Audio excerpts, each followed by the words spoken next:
The Spitfire is probably the most famous aeroplane ever to grace the skies. Its fluid lines are instantly recognizable. The roar of its Merlin engine delights the senses of young and old. That sight and sound revive memories of its finest hour, the Battle of Britain. Of course, for all its charisma, Spitfire was a killer. Designed in the 1930s, made famous in the 40s, and still the favourite of the airshow scene in the 1990s.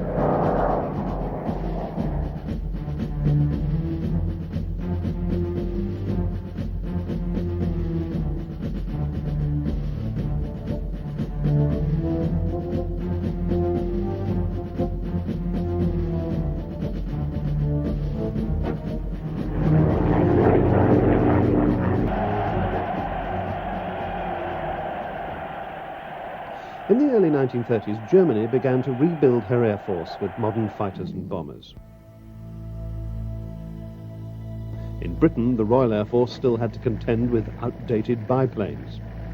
They coped perfectly well in their role of policing the far-flung outposts of the British Empire, but it was obvious they'd been no match for a modern, well-armed enemy.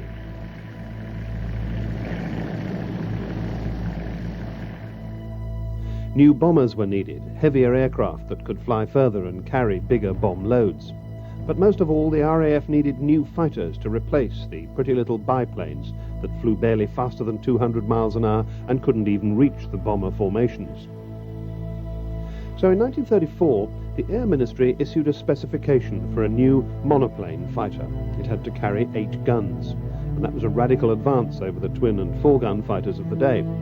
It also had to go faster than any previous British military aircraft, faster than 300 miles an hour. This far-sighted specification would need completely new thinking in aircraft design. Since the First World War, Supermarine had built modest quantities of flying boats for the RAF. Starting with the Southampton in 1925, Supermarine aircraft had fulfilled the maritime patrol requirements of the RAF for the next 15 years. That in itself was no grounding for the design and manufacture of an advanced fighter. But it was a new series of aircraft starting in 1927 that brought the company to the attention of the Air Ministry.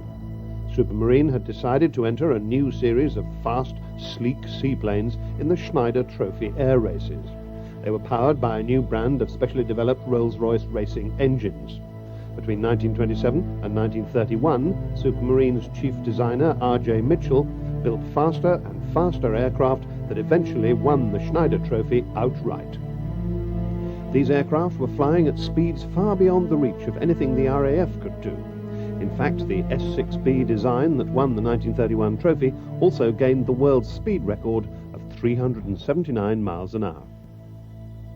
The experience of the Schneider Trophy aeroplane certainly helped Supermarine. He'd learned an awful lot about power and speed. But I think mainly design improvements, like the elliptical wing, of course, was a great success. But it certainly did. It left us with the design and aerodynamic knowledge to go on to high-speed aircraft. And of course, from that, the Spitfire finally. Mitchell's success inspired him to further development. He had designed a gull-wing monoplane to an earlier Air Ministry specification. Although it didn't get the contract, that went to yet another biplane design, the Gloucester Gladiator. Mitchell continued with his designs. He altered the wings, added a retractable undercarriage and an enclosed cockpit. But possibly the major change was in the engine. The Rolls-Royce Goshawk engine of his previous design was replaced with the brand new Rolls-Royce PV-12, soon to be christened the Merlin. By the end of 1934, Mitchell was able to forecast the likely performance of his new aircraft, and it was so impressive that the Air Ministry rewrote their specification to fit Mitchell's aircraft. The prototype of the Spitfire first flew on March the 5th, 1936. It electrified everybody watching. Within 4 months, the Ministry had ordered 310 production aircraft. The Spitfire was unique. It was unique because most low-wing monoplanes behave perfectly in the air, but many of the low-wing monoplanes, when you came into land, depending on your load configuration, would be a little bit tricky on the actual touchdown due to the flow from the wings over the empennage. But the Spitfire, by virtue of its wing, the little twist in the wing, the flow over the empennage, you could land that under any conditions with a high angle of attack for a 3-point landing, and unless a silly thing like a camera door on the root end of the starboard wing was open, it would put down absolutely perfectly. No, the first time I flew the Spitfire, to me it was straight away, it's a thoroughbred. It may have been smooth to fly, but it was a difficult aircraft to build. The wing was built in separate sections to make up that elliptical shape, unlike the traditional one-piece wing. The guns had to be spaced out along the wing in separate bays rather than together in groups of 4 on each side. And work on parts of the aircraft had to be subcontracted to more than 200 companies all over the United Kingdom. It was to be 2 years before the first aircraft came off the production line.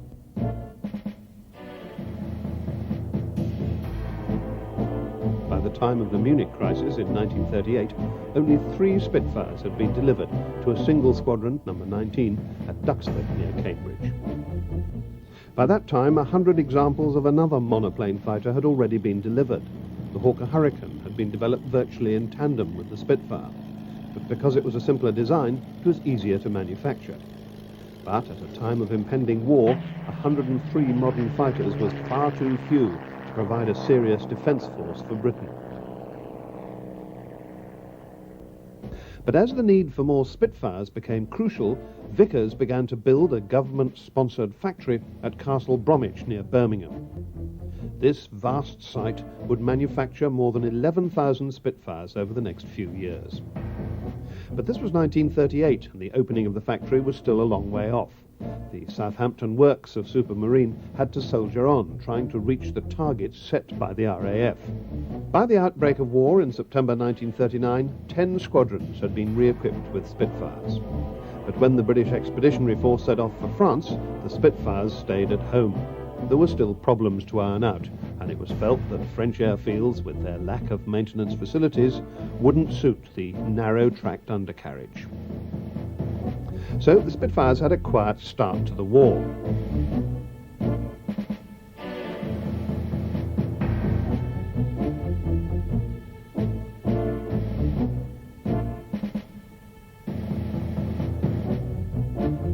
But their peace was to be rudely shattered at the end of May 1940, when they were called out in support of the evacuation from Dunkirk. This operation tactics outdated and dangerous. So they changed their formations and learned to fire from closer range. That improved their effectiveness in aerial combat.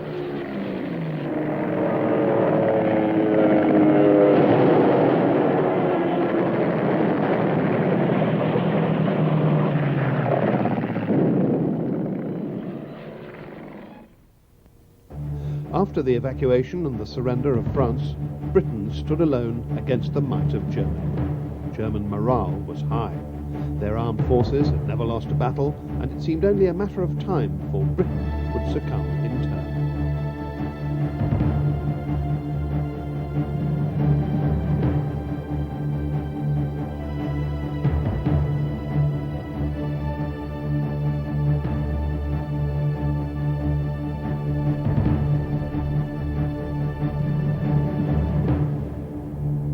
Fighter Command, under the leadership of Hugh Dowding, had a number of cards up its sleeve.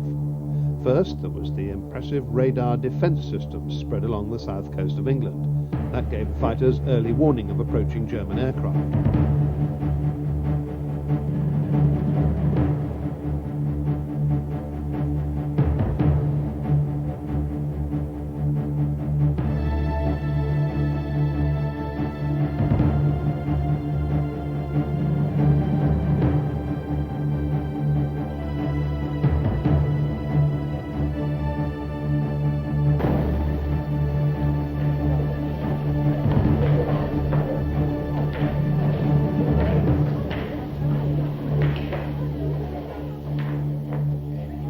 Serial number? Serial 97. Beacon Hill.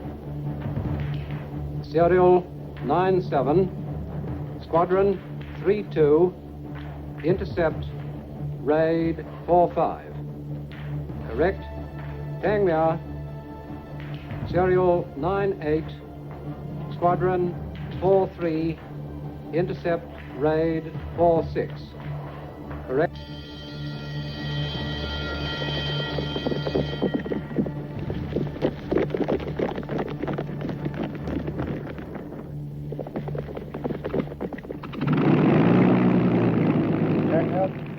Northolt, Kenlip, Biggin Hill, Hornchurch, North Weald, Debden. Will you warn your controller that this looks like yet another attack on airfields?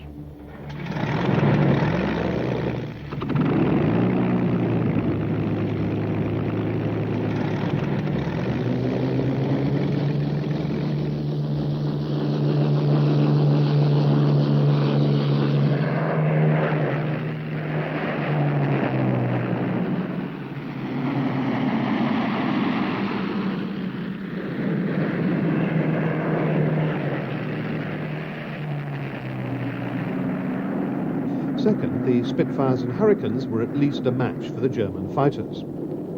But, perhaps most important of all, they were fighting over their own soil. Operating close to their airfields, they could take off, engage the enemy, land, refuel and rearm, and take off again. That vastly improved their response times.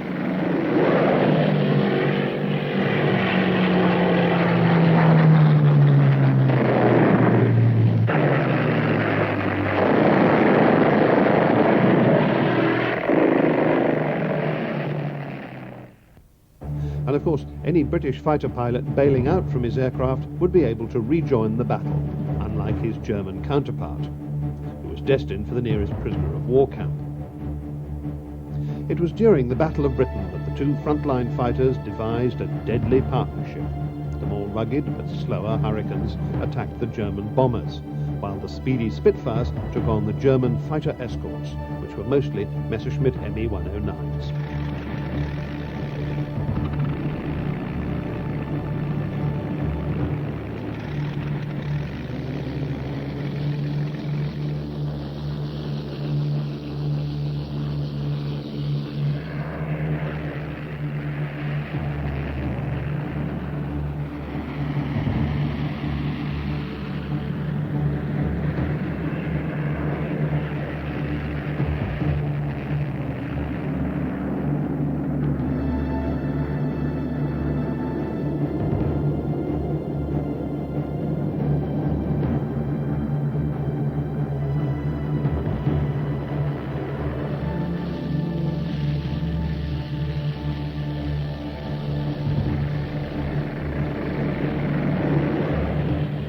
The conflict between Spitfire and Me-109 was to become a classic of aerial combat. Twisting and turning, trying to get the enemy in sight, scanning the skies for more enemy fighters.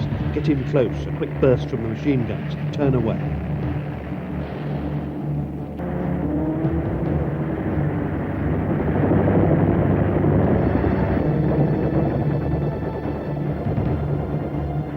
During the summer of 1940, losses mounted on both sides. The Germans had begun with more aircraft, and they would always have won a battle of attrition. They bombed RAF airfields daily, and for a time it seemed that Fighter Command could not hold out.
few were getting fewer, and reinforcements were thin on the ground. But suddenly, the Luftwaffe changed tactics. They switched their attacks from the airfields to the cities. Unable to beat the RAF, they decided to try pounding the whole country into submission. Taking a deep breath, Fighter Command took advantage of the respite offered to their airfields and regrouped. From that day, the 7th of September, Fighter Command's strength grew constantly. On the 15th, the day that would become known as Battle of Britain Day, the Luftwaffe lost more than 60 aircraft during massed attacks on London. Hello, Keter Leader, short jack entering, loud and clear. Vector 120, 100 plus bandits at 20,000 feet. Heading west, over. Hello, short jack. Okay, sing out. Proofs up. Hello, sir. Yes, 3 squadrons are airborne. All right, sir. I'll get all sails from the aircraft off, although it does look as if they're going for the towns and not the airfield. Yes. Our early warning has given us plenty of time this morning to get the boys off. Hello, short jack. Keter Leader calling. Tally-ho, tally-ho. Mike calls with 109's dead ahead. Mike, God, there's hundreds of the baskets. Never seen so many. Hello, Keter Squadron. Blue section, take the bombers. Red section, the fighters with me. Red section, line astern, go.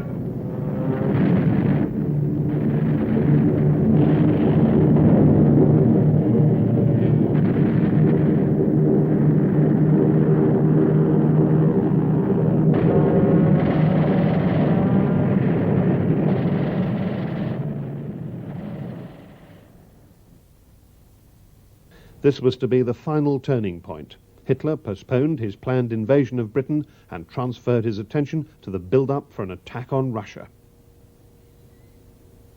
The battle continued officially until the end of October, but the great threat was over.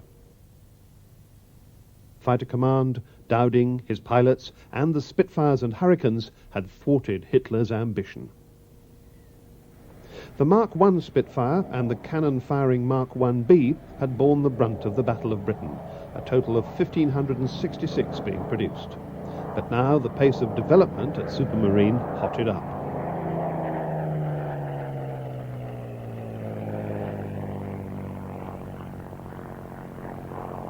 The Mark II, with an uprated 1,175 horsepower Merlin 12 engine, arrived in December 1940, closely followed in February 1941 by the Mark V, which had a 1,440 horsepower Merlin 45.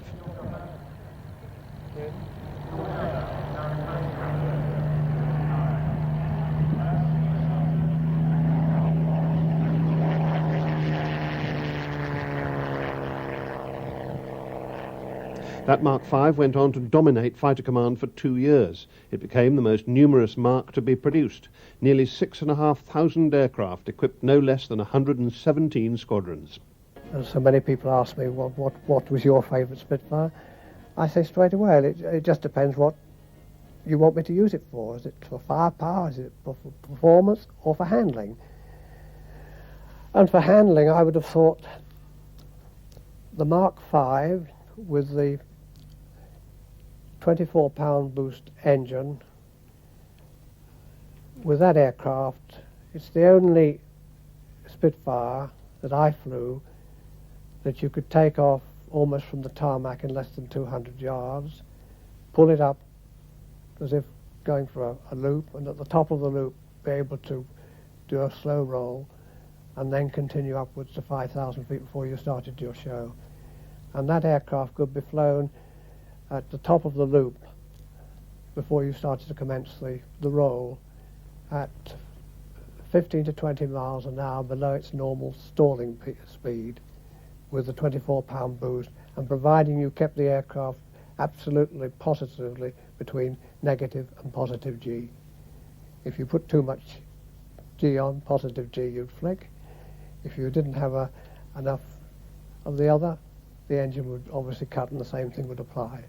It's a little bit tricky, but it's the only aircraft that I ever flew, only Spitfire ever flew, that could do that. These Spitfires participated in numerous fighter sweeps across France, known variously as rodeos, circuses and rhubarbs, in an attempt to carry the fight to the Germans, keeping German fighters in France and away from the Russian front. They also gave the pilots a taste of offensive action after so long on the defensive.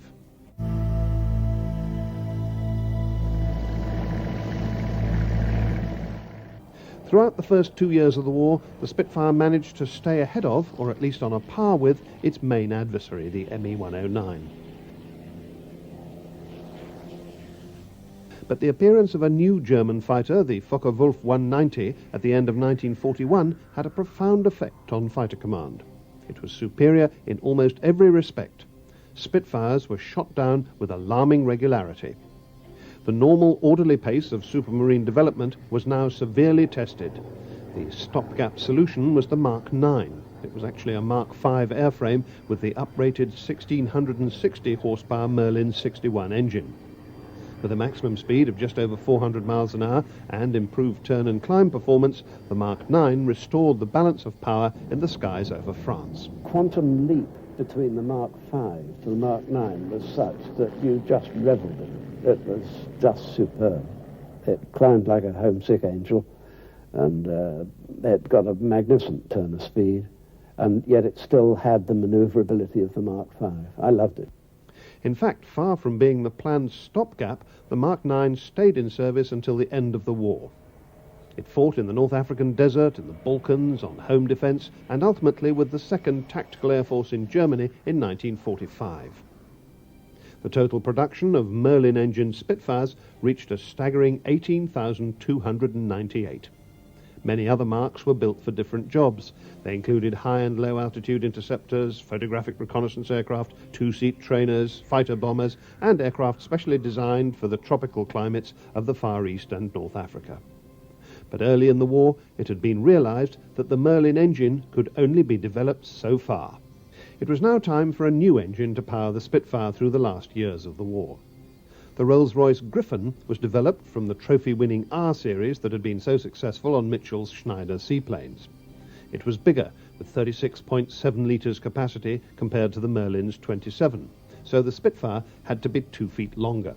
It was a tribute to Mitchell's original design that the Spitfire had the versatility to take on this new and bigger engine.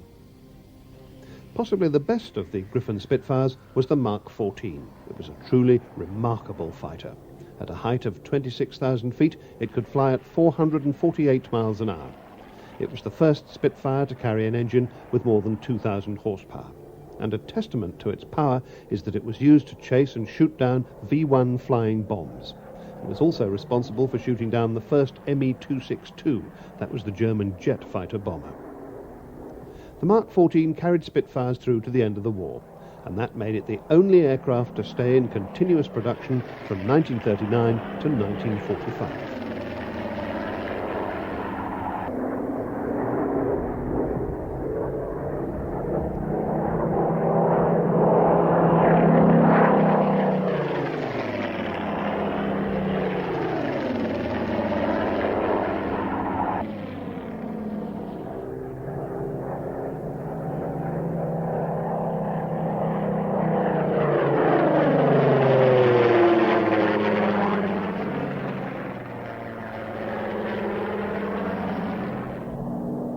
Spitfires continued in service until the 1950s, with the last operational sortie being flown against communist forces in Malaya on the 1st of January 1951. There is no doubt that the Spitfire is one of the greatest fighters the world has ever seen. It was a pilot's aircraft with an extraordinary charisma and excitement. Coupled with its high performance, that combination made it the dream aircraft. In the 10 years of its production, 22,000 people were involved in building 20,351 Spitfires. Not one of those people will ever forget the impact of that aircraft. Despite the success of the Hurricane, it was the Spitfire that became the symbol of hope during Britain's darkest days in the summer of 1940. And it was the sound of that Merlin engine in the following years that brought people the feeling of impending victory. That spirit of optimism has continued down the years. Ever since the war years, frontline interceptor fighters, from Lightning to Eurofighter, have been described as the Spitfire of their time.